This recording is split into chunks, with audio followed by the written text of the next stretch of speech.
Meu nome é Ernesto, eu estou aqui representando a Casa de Estudos Espíritas Fraternidade, fica aqui no São Bento da Lagoa.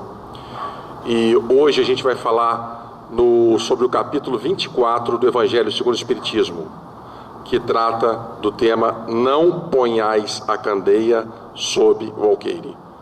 O som tá bom aí atrás, gente? Tá. Bom, esse capítulo é bastante interessante.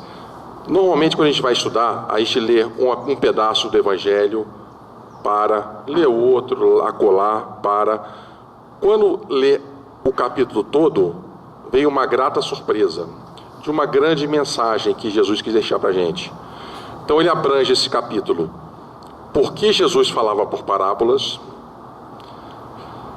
Não ponhais a candeia debaixo do alqueire. Não vades ter com gentios. Não são os sãos que precisam de médicos. A coragem da fé. Carregar a cruz, e aqueles que quiserem salvar-se perderão. Bom, nessa sopa de letrinha, no final, qual é o objetivo? O que nós gostaríamos de alcançar com esse bate-papo? Bom, por que Jesus falava por parábolas? Como se falar. Foi a mensagem que ele deixou para a gente. Não ponhais a candeia sobre o alqueire. É o que falar. Não vades ter com gentios. Aonde falar. Não são os sãos que precisam de médicos. Para quem se falar. E depois vem os efeitos colaterais de uma atitude que nós devemos tomar. Vamos lá? Vamos começar, gente? Bom, por que Jesus falava por parábolas? Estando reunido Jesus com seus discípulos, eles perguntaram: Mestre, por que falas por parábolas? Ele respondeu: porque a vós foi dado conhecer os mistérios dos céus, mas a eles isso ainda não foi dado. Aqueles que têm, mais se dará e eles ficarão na abundância. E aqueles que não têm e pensam ter, até o que eles pensam ter ser-lhe tirado. Bom, o que quer dizer isso? Alguém tem algum palpite para falar? Alguém se aventura? Vamos lá. Temos 4 figuras nessa parábola: os que entendem, os que não entendem, os que acham que entendem e os outros que não estão nem aí para nada. Estavam curtindo a vidinha deles, estavam nem aí para nada, nem escutavam Jesus, nem sabiam quem era Jesus. Muito bem. As parábolas foi um artifício genial utilizado por Jesus para falar de uma forma metafórica, artificial, alegórica, para tentar abranger as questões mais difíceis da sua doutrina, da Boa Nova, e tentar pegar o máximo de pessoas possíveis, porque eles sabiam que a grande maioria não estava em condições de entender. Então Jesus estava fazendo a semeadura. Em fazendo a semeadura, ele falou: tenho que saber falar. Vou falar de um jeito para uns e de outro jeito para outros.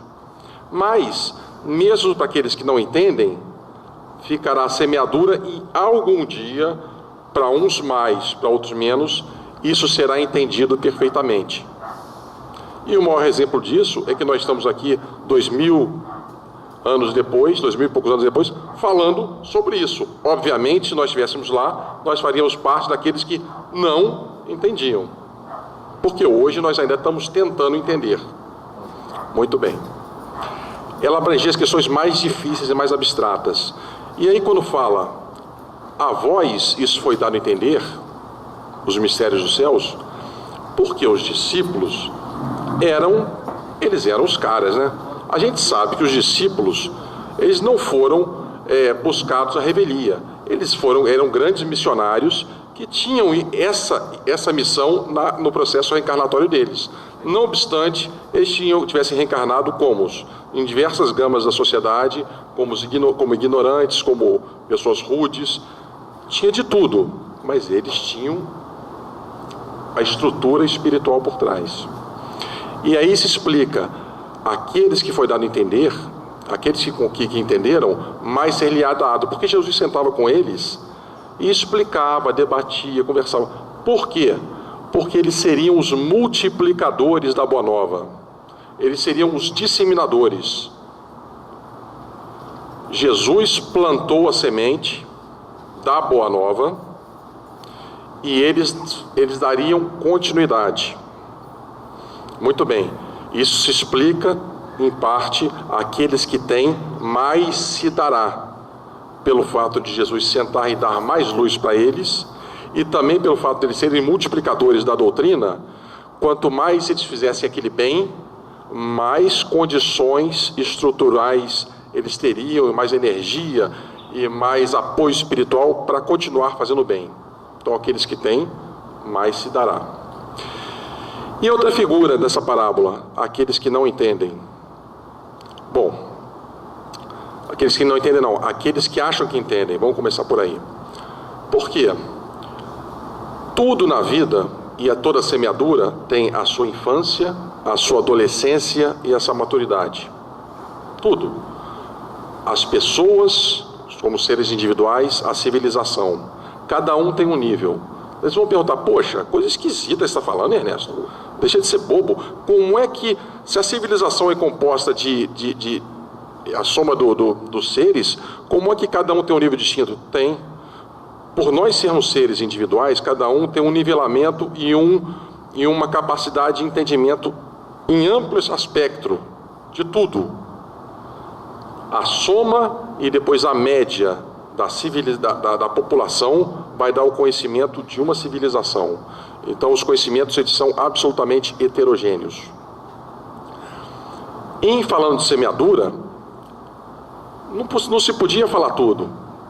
Jesus falou parte, Moisés falou uma parte, os profetas falaram mais um pouquinho, e daí veio Jesus, com a segunda revelação, com a Boa Nova, transformando aquilo que Moisés tinha dito, transformando, ele não desfez, ele só modificou, só deu uma nova roupagem, passando de um Deus duro, contundente, para um Deus de amor, generoso. Ora, para aquele povo semi-bárbaro, Moisés tinha que falar daquela forma, senão ninguém ia seguir ele. Aí veio a segunda revelação, Jesus falando de um amor absoluto. Muito bem. E quero crer que nós não tivemos ainda todas as revelações, porque não há mistérios que venham a ser ocultos para sempre. Tudo será revelado nas noites dos tempos, ou será descoberto. E aí veio a terceira revelação, que para nós espíritas é o Espiritismo, dizendo um monte de coisa que outrora não foi dito, ou falando ou complementando. Mas ainda tudo não foi dito. Tem coisas que a gente para pensar que a gente não consegue. A gente tem que parar a linha de raciocínio. Por exemplo, infinito. Vamos falar de infinito. Deus, cada um imagina Deus. A gente sabe que Deus, poxa, cada um faz uma ideia. A gente não consegue imaginar Deus. Cada um vê como um raio, outros veem como Jesus, outros vê como eletricidade. É individual. O importante é saber que Deus existe.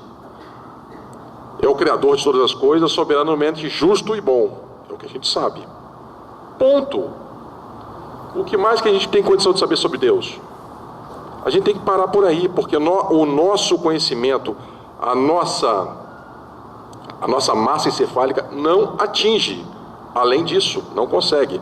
Mas a gente acredita, sabe que existe, vê pela natureza que Ele é o Criador de tudo. Então, se uma luz muito grande fosse dado, muitos poderiam subverter o entendimento e falar coisas que não deviam. Então, esses são aqueles que achavam que entendiam e não entendiam, porque eles poderiam se pôr numa posição de sair disseminando coisas indevidas, que também se explica aqueles que acham que têm, até isso ser já tirado. A gente estava conversando hoje aqui, e depois a Rosângela vai explicar sobre o determinismo. Fica para ela a responsabilidade. É isso. Muitas vezes a misericórdia divina vai, e para não lhe agravar os processos kármicos, por misericórdia, eles encurtam aquilo para que você não fique mais devedor do que devia. porque senão não tem fim. Isso é misericórdia. E temos a outra figura, que é a grande maioria, aqueles que não entendiam. Éramos nós lá, que eram os estropiados, os miseráveis, os desgraçados, os deserdados de toda sorte, os abandonados, aleijados. Aí Jesus chegava, aquele danado, arrebanhava aquele povo todo e subia no monte, e aqueles maltrapilhos tudo atrás dele, que pareciam formiguinhas. E eles falavam: vocês não entenderam, né, meus filhos, meus irmãos, vocês não entenderam, né? Se preocupa não, não é importante não. Basta que vocês se preocupem com duas coisas: tenham amor e caridade. Ora, o povo não tinha condição de saber o que é amor e caridade. Eles vinham de uma doutrina de Moisés absolutamente brutal. Aí Jesus continuava: ame o Senhor teu Deus de todo o coração e acima de tudo, e a teu próximo como a si mesmo. Aí o pessoal começava a ficar mais molinho, né? Começava a pensar um pouco. Vou reduzir mais a expressão: faça ao seu próximo aquilo que você gostaria que eles vos fizessem. Isso é amor. Fazer ao próximo aquilo que você gostaria que fizessem contigo. Isso é amor. É a expressão mais singela da mensagem de Jesus. E como não se bastasse isso, Jesus partia para dentro e ele exemplificava com o máximo de humildade possível esse amor, essa caridade. E aí nós temos uma grande lição. Palavras são registradas, mas o exemplo permanece. O que faz a modificação do tempo das pessoas e é atemporal é o exemplo, não são as palavras. Jesus falava, eles entendiam mais ou menos. A gente está até hoje tentando descobrir que raio de amor é esse, amor de Deus, amor de Jesus. A gente bate cabeça, a gente tem uma ideia do que seja amor, limitado ao nosso mundo, ao nosso orbe. Mas amor é isso? Amor tende a ser uma coisa muito maior do que isso, muito mais bonita. Se a gente ama hoje, imagina um amor mais puro como deve ser. Então nós temos uma ideia do amor, e isso nós temos por essa figura genial de Jesus, que foi o co-criador do planeta Terra. Bom, e os outros? Os outros estavam nem aí. Os outros estavam curtindo a piscininha, tomando sorvete, picolé, fazendo maratona no deserto, andando de bicicleta. Estavam nem aí. Por que eu estou falando assim? Porque hoje é assim ainda. Hoje é assim. Nós temos aqueles que se preocupam e aqueles que estão vivendo um outro momento.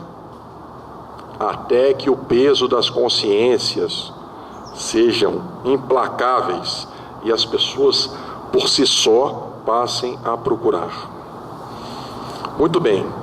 Nessa primeira vertente do trabalho, por que Jesus falava por parábolas, nós temos como resumo uma lição bastante importante para nós espíritas ou para nós de outras religiões, o que seja, mas espiritismo, vamos falar de espiritismo, que nós temos a responsabilidade de nos esforçarmos para nos fazermos entender em relação às mensagens deixadas.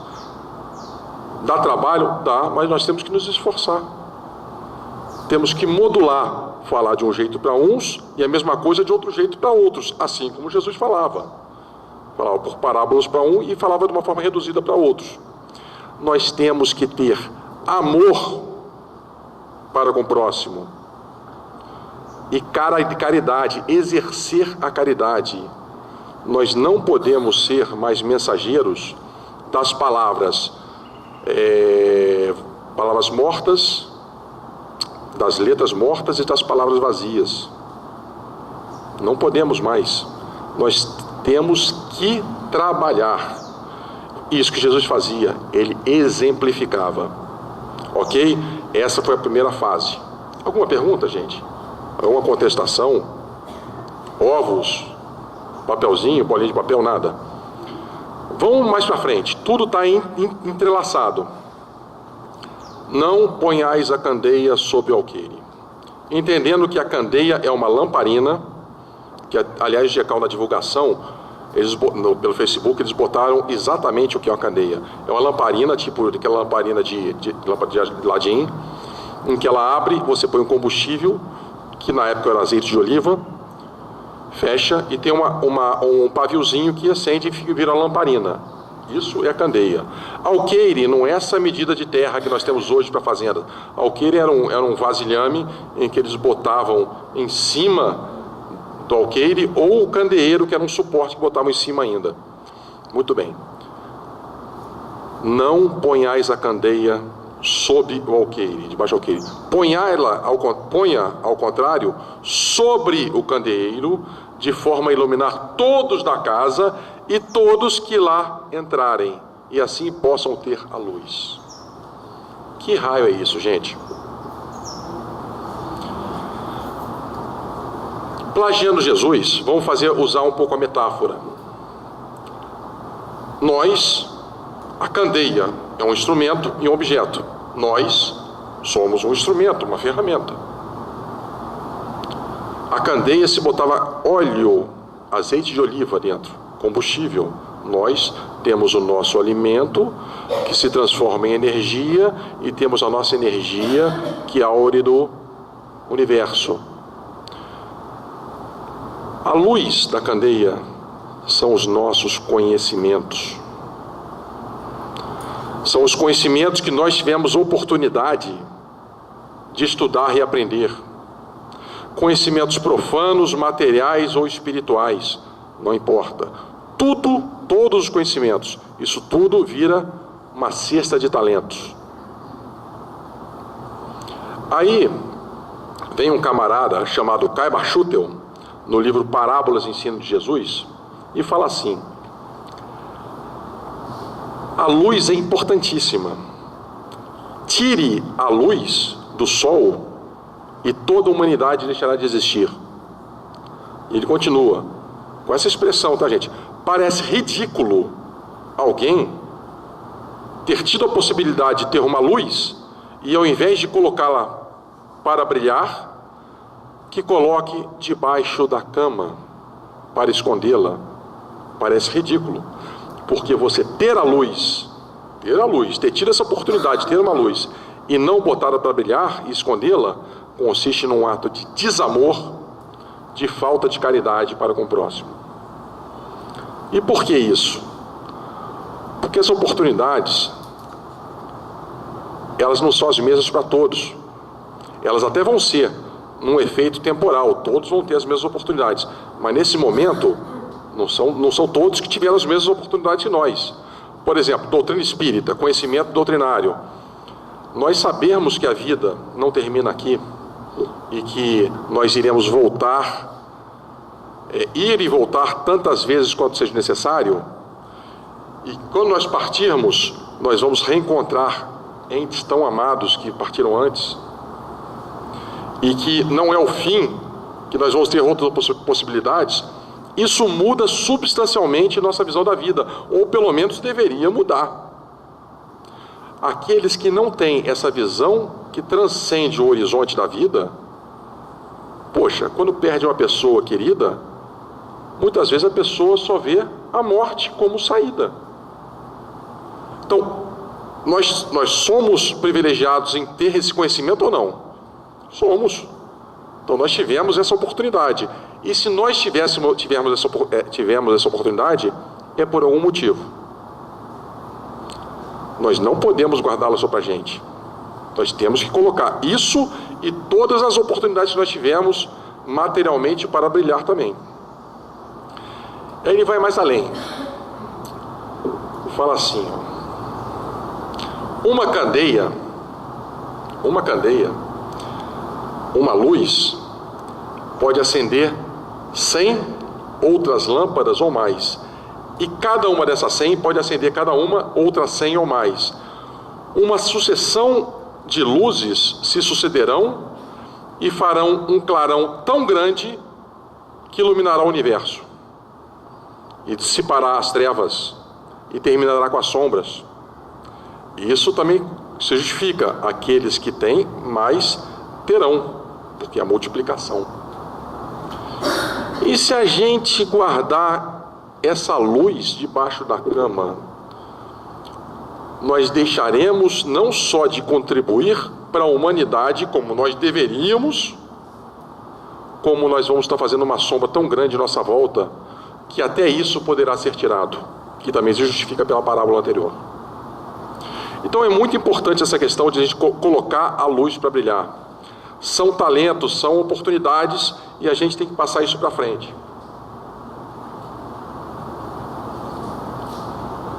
Algum comentário, gente?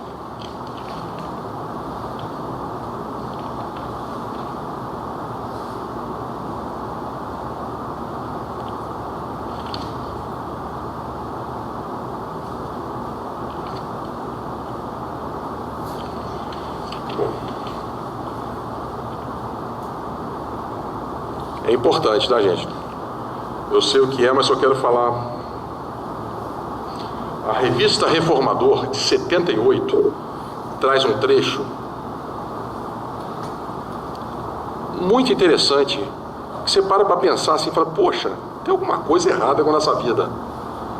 Fala assim, ó: tu deves e podes expor a tua ideia e os teus exemplos na vitrine da loja de tua vida. Tu podes e deves expor as tuas ideias e os teus exemplos na vitrine da loja de tua vida. Opa, peraí, tem loja não, tem vitrine não. Como é que eu tenho loja? Eu não tenho vitrine nem loja. Tem. A nossa vida é um livro aberto. Nós somos exemplos ou referências, muitas vezes, para quem nós não imaginamos que nós somos. Se nós escondermos essa luz, nós podemos ser muito cobrados por não ter feito bem a várias pessoas desconhecidas e alguns conhecidos que nós não imaginamos que dependem da gente e dependem para eles se alavancarem nessa vida. Gente, isso é muito sério, é muito importante. Nós não podemos. Aí, peraí. Então eu tenho que expor a minha luz, a luz que eu... Tá bom. Expor até que limite? Vamos falar de doutrina espírita. Você está falando que eu devo expor, né? Legal. E eu devo conversar sobre o espiritismo com alguém que não é espírita? Até que limite? Até o limite do bom senso. Até o limite do diálogo. Sempre que demandados, mas parando no limite do diálogo ou da exposição. Por quê? Nós temos experiências. Isso acontece dentro das casas espíritas, mesmo entre espíritas. O diálogo vira debate, as pessoas acreditam que a sua vertente é a mais correta, o debate vira embate, o embate vira combate e daqui a pouco está todo mundo se tapeando, falando das mesmas coisas. Então nós temos que ter bom senso de falar com amor, com caridade. Quando chegar no limite, na linha tênue, que vai ultrapassar o amor para o desamor, a gente tem que parar. Nós temos que falar sempre que formos demandados, mas nós estamos aqui para dar a nossa contribuição, até onde nós pudermos, porque senão é um ciclo que vira disputas seccionárias e por aí vai, e é uma coisa horrorosa, e a gente não está aqui para isso.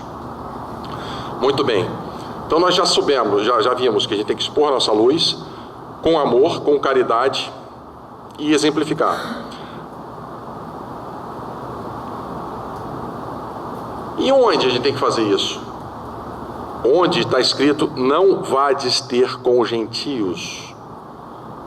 Estando Jesus com seus discípulos, falou, meus amigos, não ide até os gentios, nem entreis na cidade de Samaria, ides primeiros no seio de Israel e buscai as ovelhas desgarradas e anunciai que o reino dos céus está próximo.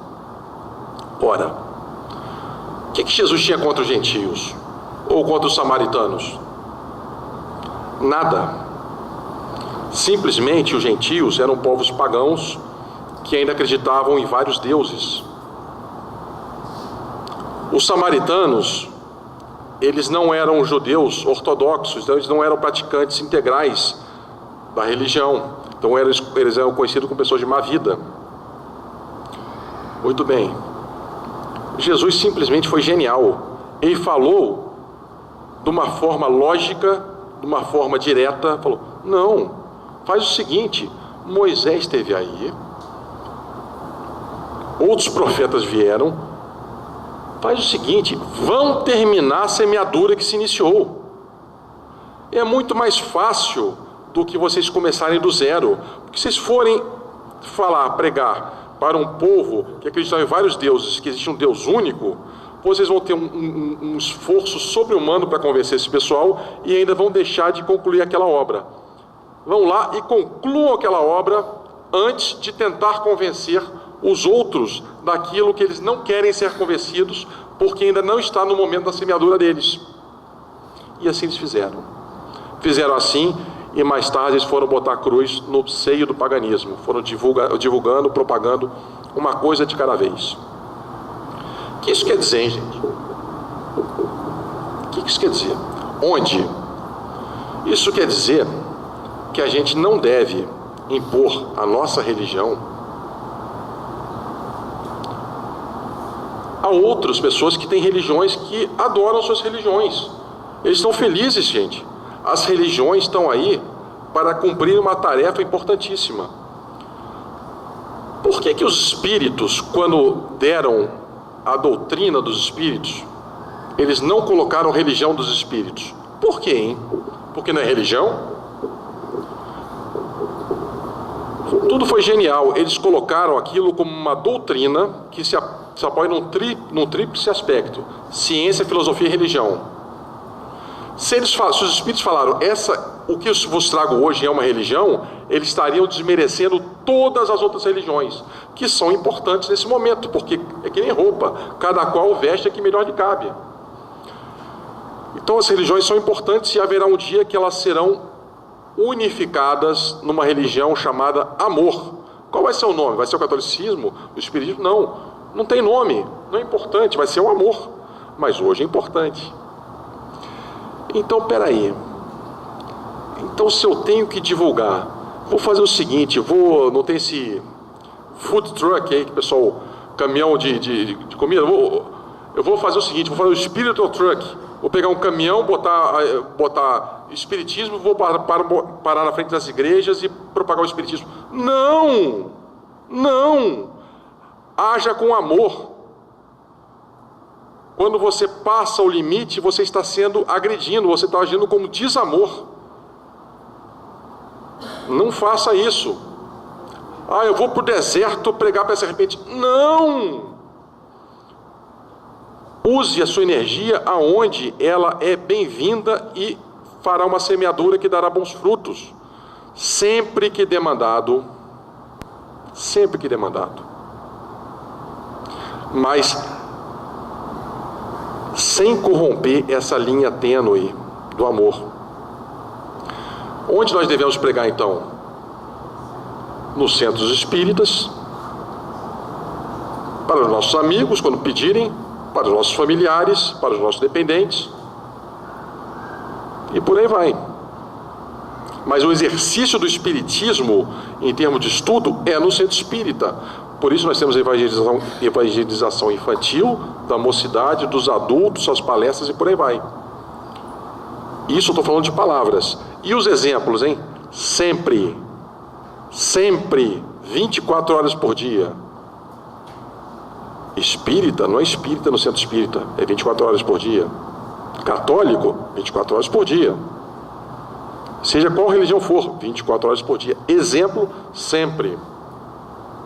Mas fundamentalmente o exercício se dá onde se congregam as pessoas que têm o interesse em aprofundar nas questões, que é nas casas espíritas. Ele não vai pregar o espiritismo em templos, né, de outras religiões, não faz sentido, seria loucura. Ok, vamos continuando. E para quem, hein? E para quem?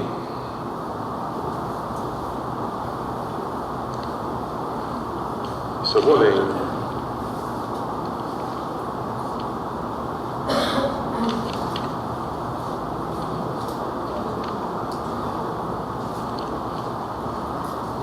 Não são os sãos que precisam de médico. Jesus, estando à mesa em casa desse homem, Mateus, vieram aí ter muitos publicanos e gente de má vida, que se puseram à mesa com Jesus e seus discípulos. O que fez que os fariseus, notando-o, dissessem aos discípulos e pessoas de má vida: como é que o vosso mestre come com os publicanos e pessoas de má vida? Tendo ouvidos, Jesus disse-lhes: não são os que gozam de saúde que precisam de médicos. Jesus se cercava principalmente dos estropiados, deserdados da mente, do espírito e do corpo, daquelas pessoas que estavam aleijadas de todo o processo social, aquelas pessoas que estavam se arrastando e precisando de misericórdia, de apoio que não tinham. No capítulo 78 do livro da Esperança, fala assim: sim, somos espíritos enfermos, dos quais instrutores e benfeitores da vida maior nos acompanham e analisam ações e reações. Mas é preciso considerar que mesmo Jesus não pode salvar o doente, nem auxiliá-lo de todo, se o doente persiste em fugir ao remédio. E aí? Jesus beneficiava os que precisavam e que queriam. Jesus não transgredia as leis divinas. Jesus olhava pela sua mediunidade e via o que estava por trás daquela pessoa e se ela era possível de ser curada ou tinha algum processo kármico que a impedia. Logo, ele não iria transgredir aquela lei divina. E falava: não posso te curar. E para outros, Jesus não fazia nada. Ele andava, elas tocavam nas vestes dele e se curavam e falavam: a tua fé te curou. Não fui eu, foi a tua fé que te curou. Então, o desejar e a fé são elementos fundamentais para qualquer cura, qualquer circunstância da nossa vida, que faz que a gente entenda que não são os que precisam de médico. Não obstante, eles estejam estropiados. Por quê? Porque eles não desejam serem curados, não está no momento deles. E aí vai mais além. O livro Estude e Viva fala algo interessantíssimo. Compadece dos caídos em moléstia ou desastres, bem como daqueles acidentados da alma. Além da posição de necessitados pelas chagas ocultas ou não de que são portadores, quase sempre se mostram na afeição de companheiros menos atrativos e desejáveis. Ó, alerta aí, gente. Aquelas pessoas que a gente olha assim e fala: coisa ruim. A pessoa que está imbuída do sentimento de beneficiar, quanto mais asco e repulsa tiver, maior a necessidade de beneficiar, porque aquele deve ter sido uma pessoa que te cruzou o caminho em outra existência e você fez mal ou ela te fez mal. Isso é muito importante. E mais, age como o enfermeiro e o médico que vão beneficiar uma ferida, com cautela, fazendo asepsia, para fechá-la. Não haja de uma forma estrambelhado, fazendo com que a ferida possa largar-se e piorar a situação. Isso é caridade, isso é amor. Temos que ter esse cuidado. Bom, o que Jesus quis falar com isso? A quem nós devemos beneficiar? Prioritariamente, aqueles que estão no momento da colheita, aqueles estropiados que precisam e querem. E se eles não quiserem? Ora, se eles não quiserem, tem duas opções: ou forçar ou largar naquele momento. Se você forçar, você vai transgredindo uma lei de amor e vai estar usando a força e vai estar agindo com desamor. Você vai falar: mas meu filho precisava tanto ser beneficiado pelo Espiritismo. Espera aí. Ele tem discernimento de suas ações? Tem. Ok. Ele não quer ser beneficiado? Não. Vai até o limite que você possa beneficiar. Faça de tudo sem que passe para agressão, porque a sua semente será plantada e um dia ele vai recorrer para que você possa dar continuidade ao tratamento ou à ideia, senão vira agressão. E aqueles que não quiserem, haja com exemplo. Um dia eles vão procurar para continuar o processo. Exemplo sempre, sempre. Bom, rapidamente, o tempo está andando. Aquele relógio está certo, gente? Da próxima vez tem que ser 2 horas. Bom, fala rapidamente sobre mediunidade, que eles falam fazendo alusão a Jesus, que tinha uma mediunidade absurda. E daí, nesse capítulo ele fala: poxa, tem pessoas que questionam como pode Deus ter dado dom mediúnico para pessoas que não vão usar bem ou não tinham merecimento. Espera aí. Mediunidade. Somos espíritos devedores. Fizemos atrocidades no passado. Eu não. Fez sim. Fez. Todos nós. E às vezes fizemos juntos. Partimos para a espiritualidade.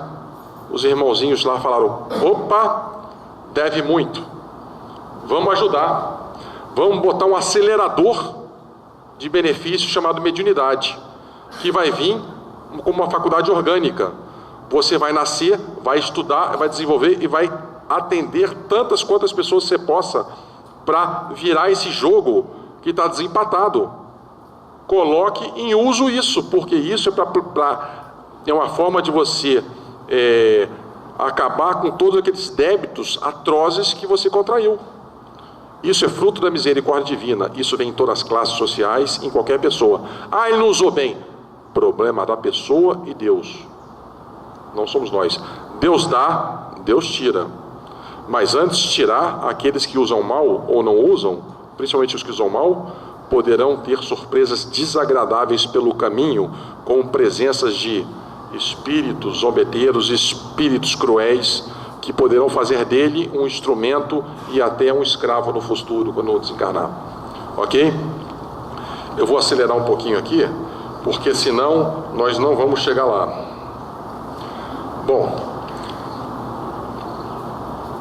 já vimos que nós temos que falar, como nós temos que falar, aonde e principalmente para quem. O que advém disso tudo? Os efeitos colaterais. Tem. Mas tão baratos. Coragem da fé. Aquele que me confessar e me reconhecer diante dos homens, eu também o reconhecerei e confessarei diante de meu Pai que está nos céus.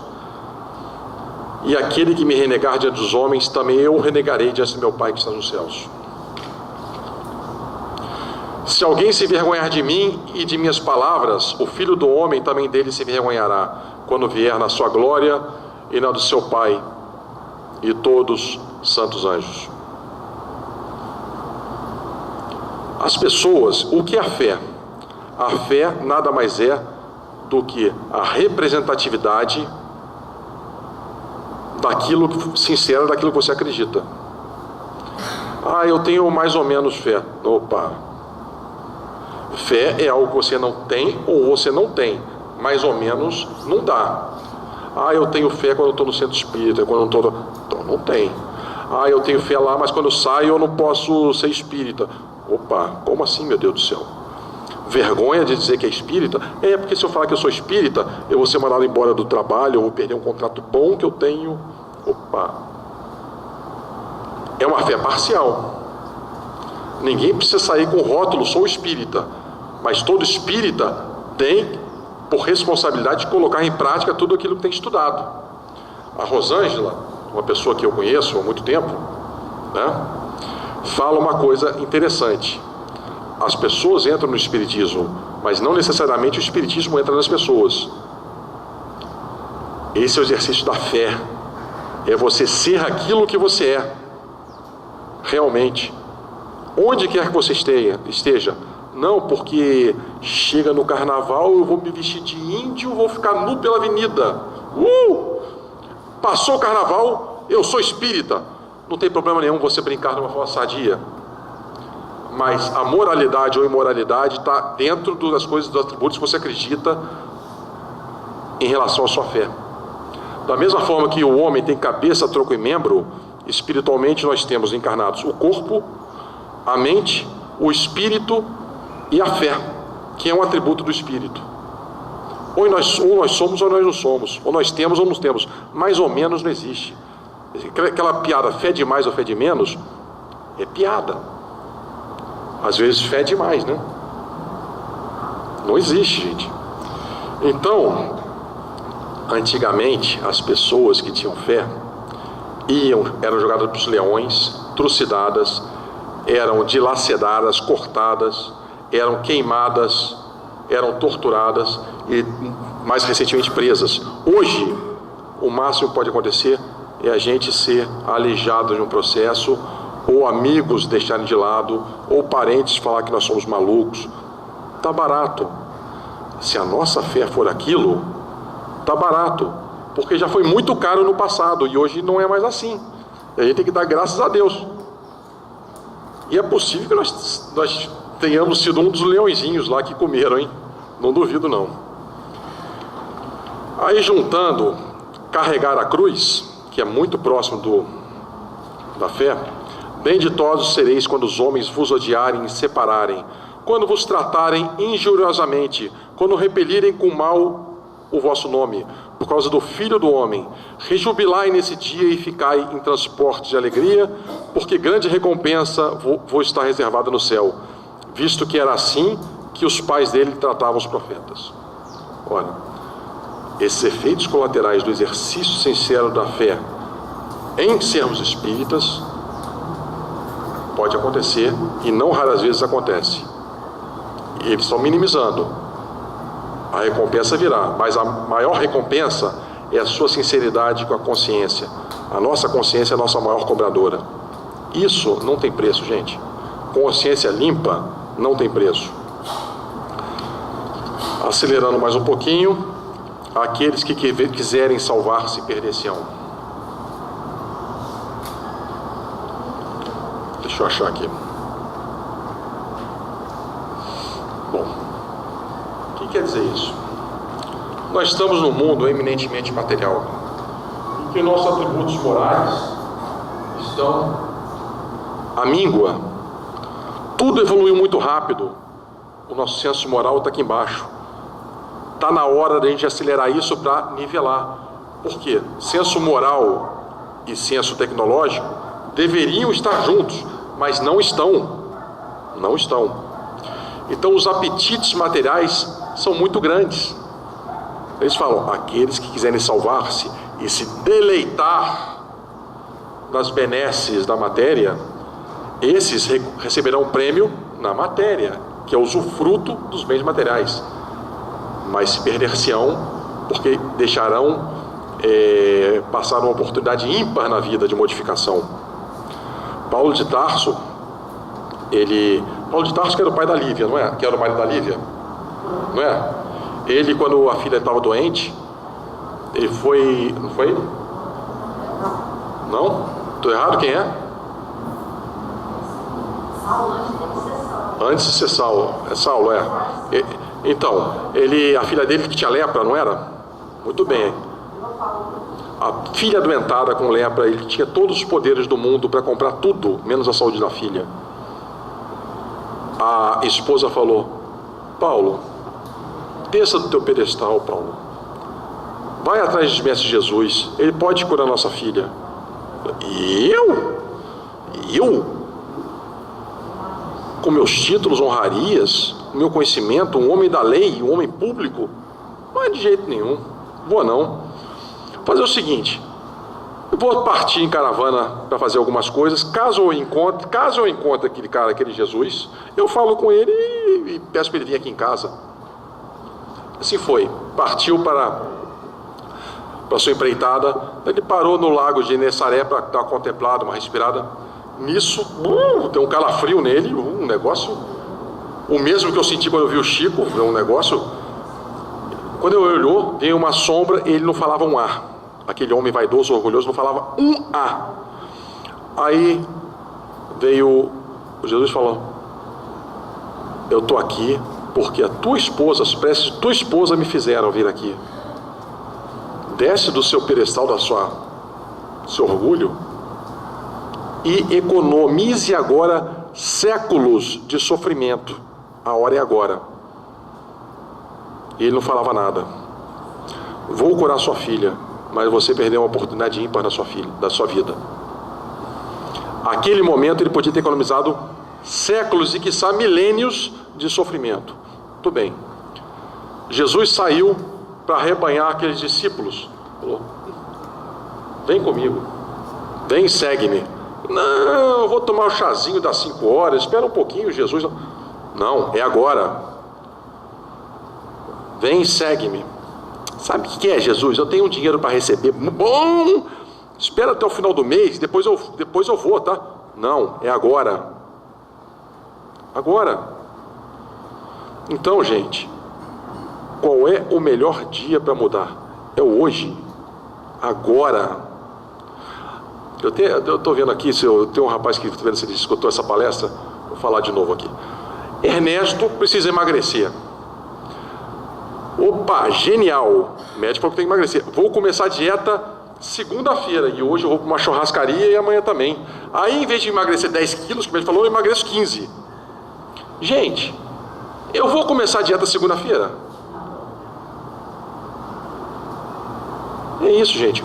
O melhor dia é hoje, e o momento é agora. E isso pode nos custar um atalho sobre-humano de misérias, desgostos, desvios e por aí vai. Porque até hoje nós nos desviamos. Então, tem tantas facilidades nesse mundo, mas que saibamos usá-la com parcimônia, saibamos dividir, que saibamos ter amor para com o próximo, caridade, exemplificar, que a gente coloque os conhecimentos, por menores que sejam. Esqueci de falar uma coisa importante, hein? Preste atenção, hein? Os apóstolos eram para a Boa Nova e para Jesus o que nós somos para o Evangelho, multiplicadores. Não, eu não. Jesus acredita mais em você do que nós mesmos. Nós somos multiplicadores do Espiritismo e dos exemplos. Nós temos essa responsabilidade. Eu não quero isso para mim. Opção sua, mas que você já é. Então que ponhamos a luz para brilhar, já que nós tivemos a oportunidade. Que nós saibamos falar e modular de acordo com cada qual, nos esforçando para nos fazermos entender e nos esforçando para não alargar as feridas, como médicos e enfermeiros de almas e de espíritos que nós somos, mesmo que nós achemos que não. Que nós não entremos em disputas, embates. O que é além do embate? O quê? Embates, combates. Não, a gente não tem que provar nada para ninguém. A gente tem que ser fiel à nossa consciência, à nossa fé. Ok? E aí nós vamos estar dando prosseguimento a uma semeadura que Jesus começou lá atrás, e nós fomos chamados a também participar dela com o quinhão de cada um, que não nos cabe saber qual é o nosso quinhão, mas é o hoje e o agora. Gente, desculpe o mau jeito, eu espero sinceramente que de alguma forma tenha contribuído, e que não fique só dentro da gente, que a gente possa canalizar e colocar em prática, ok? Obrigado, gente.